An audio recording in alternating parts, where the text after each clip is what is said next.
But we got traditional versus Roth. That's going to be the topic. Probably not this hour because we have Gene Pastula joining us here talking about, I'm sure, long-term care and a couple of other things here in about 10-15 minutes. But we're also going to get into the whole idea of traditional versus Roth IRAs. And I know we kind of broached this subject a week or two ago. We didn't really talk. We talked about, maybe some of the differences between the two. And we'll relay some of those as well, probably next hour. But how do you decide whether you want to do a traditional or a Roth IRA? I mean, there are people who say tax-free is always better. Always better. To get tax-free growth, if I put an investment in, $10,000 investment in something, and it grows to, $500,000, $1 million, because I'm, this really lucky and prescient individual, that $10,000, once I'm age 59 and a half and I've had my Roth for at least 5 years, that $10,000 that I turned into, call it $1 million, is going to come out tax-free. That's $1 million of gain tax-free. I can just take it out and invest it any which way I want. Where if I had a traditional IRA, that same investment, I'd have to pay taxes on that. And if I really want to be tax efficient, I can't take the whole $1 million out in this example. I got to take it out just up to my tax bracket, and it's going to throw me into a huge, tax nightmare. So there are those who say, yeah, the Roth is always better. I wouldn't say that's always the case, Professor Plum. Tax-free later on isn't always better, necessarily, than getting the tax break now and paying taxes later.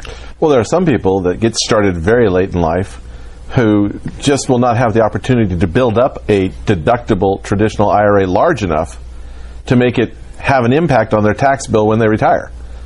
They'll be tax-free even with a traditional IRA. A married couple gets $24,000 as a standard deduction. Single individual gets $12,000. And so let's say my required minimum distribution, I've got $200,000 in an IRA. $300,000 in an IRA. I take out the old 4% number, take out $12,000. $12,000, I'm not even going to pay taxes. It doesn't even affect my Social Security at this level. So I might as well have gotten the tax break before. Get the tax break and get tax-free later on anyway. On the other side, you've got somebody who has worked and working their way through things, and finally they get their break and they go from making a little bit of money to a whole lot of money. They go from making $50,000, $80,000, $100,000 a year to making $300,000 a year, and they've only got 10 years left to save. Well, which one's better, the tax deduction or the tax free? At that level, the tax deduction is probably going to give them a much better break because, again, they're not going to build up billions of dollars in IRA by the time they retire, so they're not going to be in as high a bracket when they retire. On the other hand, there are people who have started very early, have already built up tax-deferred accounts, will have pensions.